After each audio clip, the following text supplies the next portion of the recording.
Hello everybody, this is Evan Rogers coming at you with a re-recording of number 13. This is because I wasn't used to my microphone and I felt bad. I didn't want to blame the nice people over at Blue Yeti, so I'm going to re-record these videos and hopefully you'll enjoy this one better than that staticky the last video. Okay, so we are on JLPT N4 number 13. This is the grammar section, so we're focusing on the grammar, all the grammar structures, not just the words, but what we can do with the words. In case you didn't know, grammar is what we do with words. You get words, think about mathematics. 1 plus 2 is 3. You get 1 and you get 2 and you get 3. 1 minus 2 is -1. 3 minus 2 is 1. All the equation-y stuff that you do in a math problem is what grammar is. You get a set number of words, i.e. numbers, and you do stuff with them. That's all the pluses and the minuses and the multiplication and all that sort of stuff.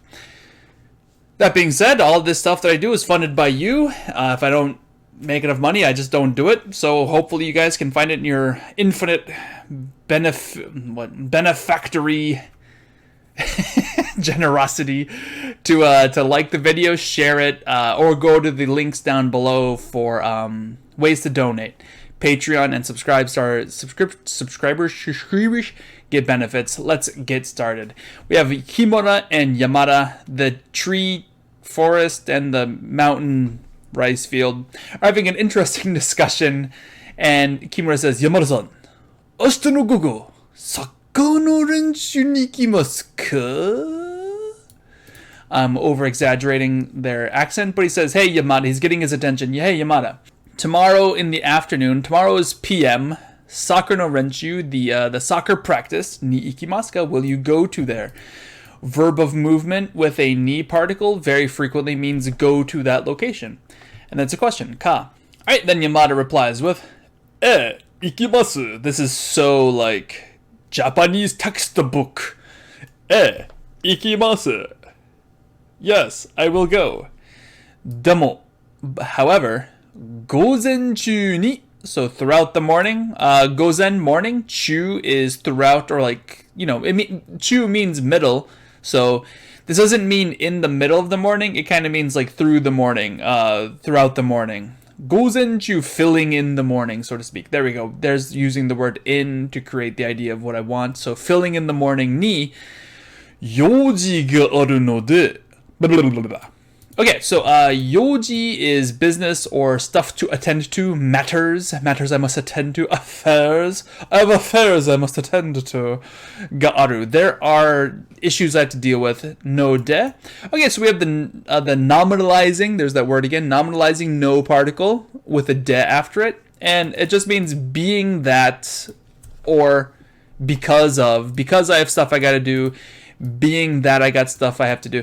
That's the difference between no de and kara, by the way. There's not much of a difference, but no de is much more the idea of being that, and the idea of kara is much more from. So from this existing, I need to do something, or being that this happens, I need to do something.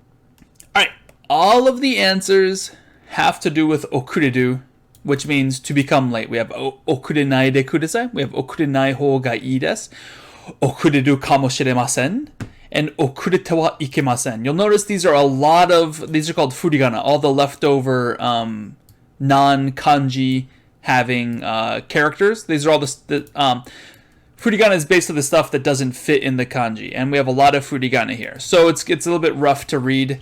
So we have okurenai de kudasai, okurenai de kudasai. Okay, so if we do a negative verb followed by the de particle, followed by kudasai. If we don't have kudasai here, that works too. Just negative verb plus de is actually an order. It's a you need to do this. Do this. It's an order. Is there another word for order? It's a demand.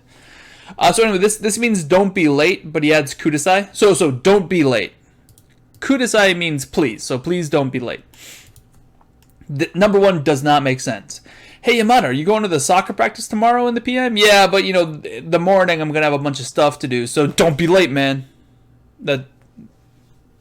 It's backwards. Okay, number 2. Okurenai hou ga ii desu. Okurenai hou ga ii desu. This is kind of funny because ho is like a naughty word in English. somebody with an uncouth profession. So anyway, what it really means is path. In Japanese, it means path. So imagine you're going down a road and there's a fork in the road, and you have two hoes you have to pick between. Okay, apologies. You have two paths that you have to pick between. You have an okureru path and an okurenai path, okay? So notice how we have a ga here. This is the subject. So okurenai ho, the path of not being late, is the good one, is good. So the path of not being late is good. That's literally what this breaks down to. In fact, the kanji here is kata, which is 1, 2, 3, 4. That'll be backwards for you. 1, 2, 3, 4. That's what it would look like normally for you guys. And that's that it means path. It can also mean person, but it means path. And so that's the very literal explanation of this grammar structure. The path of not being late is a good one. Is the good one.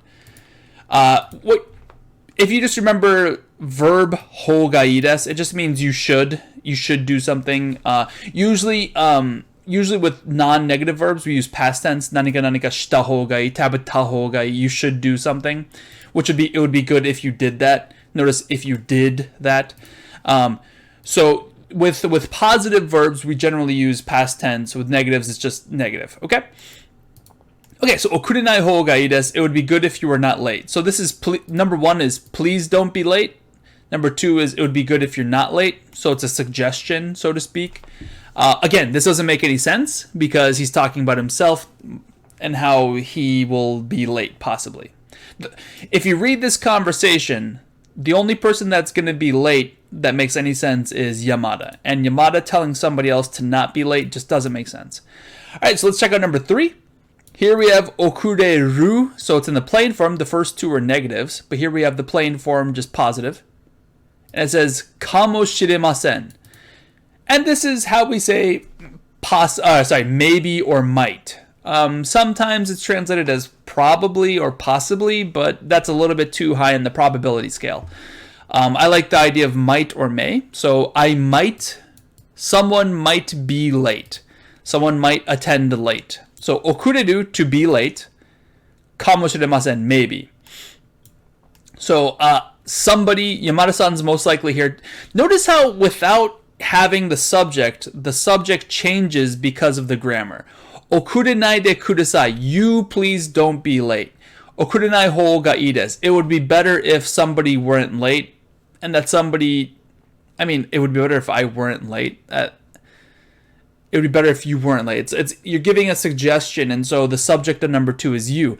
However, with okureru kamoshiremasen, he's most likely talking about himself.